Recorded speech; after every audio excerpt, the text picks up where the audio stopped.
and I'm telling you, it was such a, oh man, it was something else. Well,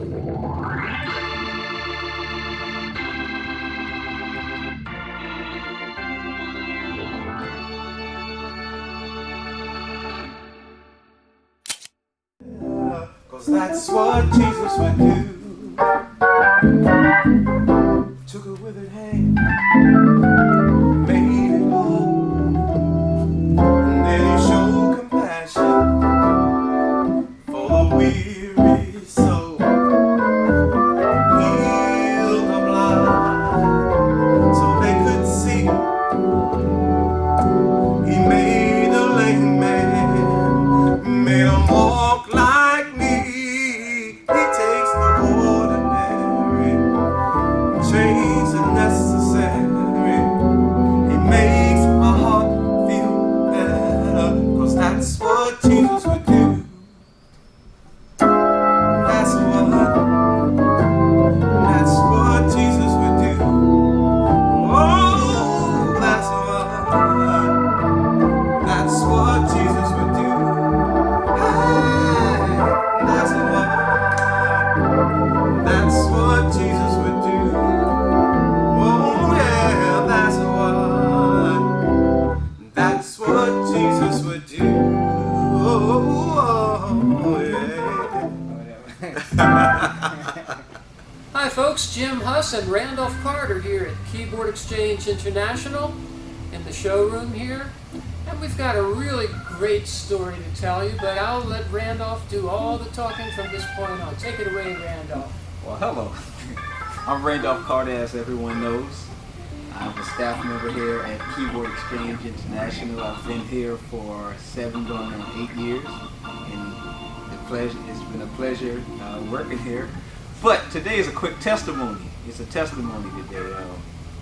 After working here for about 7 going on 8 years, y'all might notice that I have a big smile today. It's only because my church recently purchased a Hammond B3 mint condition 1966 Hammond B3 with 122R Leslie, which we just delivered to my church on this past Friday. It was last Friday. Last Friday. And the thing that was so significant is, just working here throughout the years, I always heard about the OBL system, just even playing mini organs. And on this past Sunday, which was the first Sunday that my organ was in my church, my bass player had some type of issues or whatever to where he wasn't able to make it. Oh, those bass players. They don't show up when you need them. And he's my best friend, we missed him as a person, but really we didn't miss too much of him because that OBL, it felt right in place. I had my sound guy right before service. I said, hey, let's plug in, my bass section from my organ from the low pass to the subwoofers. And man, I started out playing the keyboard throughout the service or whatever. And he sent me a text. He's like, okay, well, what are we gonna do? Are we gonna run the bass from the keyboard or from the organ? How are we gonna do this or whatever? So I told him, I said, well, while I'm on the keyboard, boost the bass on the keyboard. But by the time I get on the organ, I need you to boost the bass on the OBL. And man, it made a world of a difference. I actually had to turn it down because it was shaking the walls of the church. And you do have that adjustment, the volume adjustments right there on the OBL too. Absolutely. And we've told this story so many times, and we use that exact scenario. Your bass player, he might be your best friend. Might be your best friend. He might be a great guy, one of your favorite brothers, And you really missed him when he wasn't there to socialize with him, ask how his family's doing. But when you plug the bass tones of the organ into the subwoofers, it came to life. It was literally a myth come to life. Yeah, it's. I've told that story hundreds of times, yes. But it's wonderful for me to hear it in a practical application.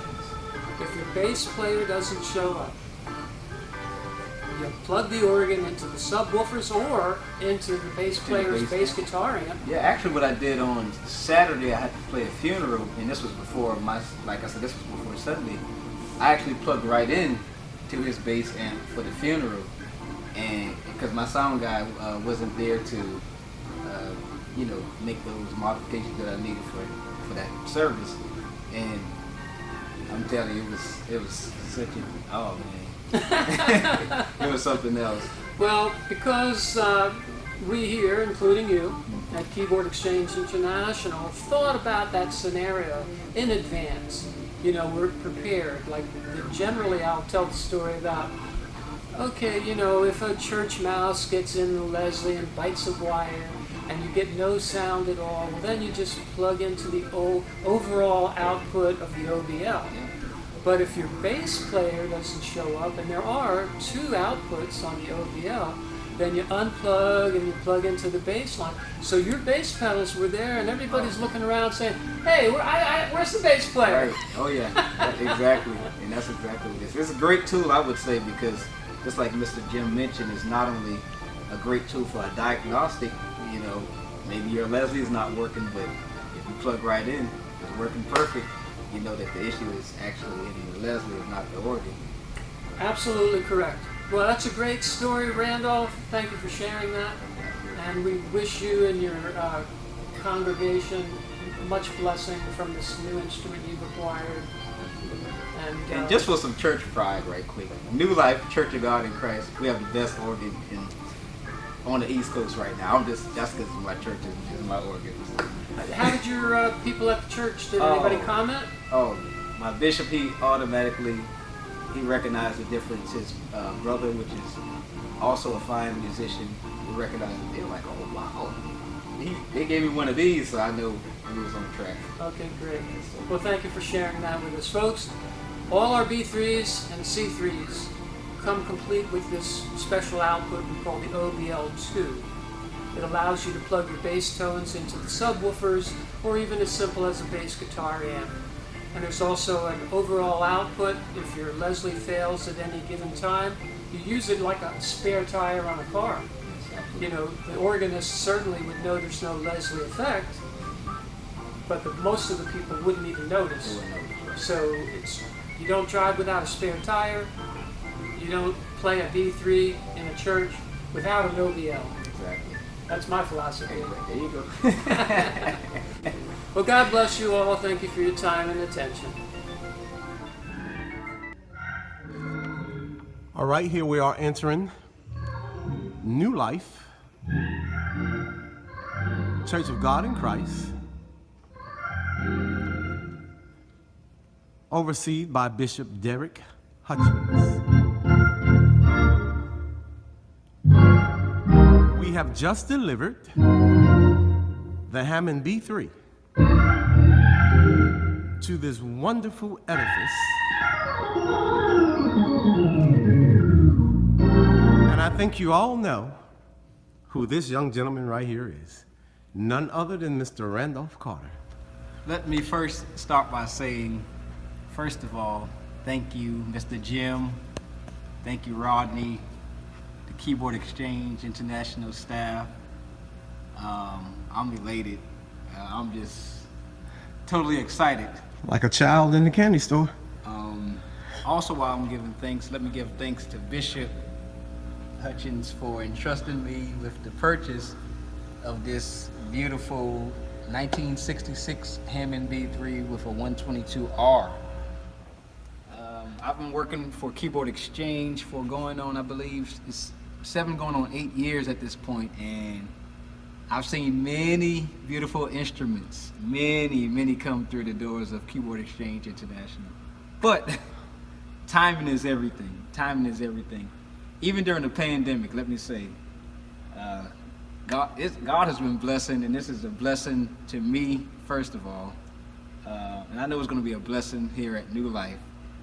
I'm just anticipating the Sunday service just to see what it's going to be like. And I am too, man. It's going to be something else in here. We're going to rock the walls in here, y'all. It's going to be something else, but I cannot play how I want to play at this time because we actually have a service going on right upstairs. But I can promise you this. We'll be making many videos on this beautiful unit. Can you just give it a quick scan right quick, Kim, if you don't mind? Why, sure. beautiful Wona. I mean, it's mint. Hi, I'm Jim Huss, speaking with you from the showroom at Keyboard Exchange International. We'd like to thank all of you who have helped us grow our business for the past 51 years, and it is our intent to find good homes for all the instruments we have gathered from all over the United States. Thank you to the families that have preserved the instruments and then sold them to us, knowing that we would find good homes for them. If you, on the other hand, are in need of an instrument, please give us a call. There's been a lot of effort to gather these instruments together, and we would like to make you part of the Keyboard Exchange International family. Let's all work together to keep these fine instruments going long into the future so that we now and future generations can continue to enjoy the wonderful sound of the Hammond tone wheel organ. God bless. Signing off.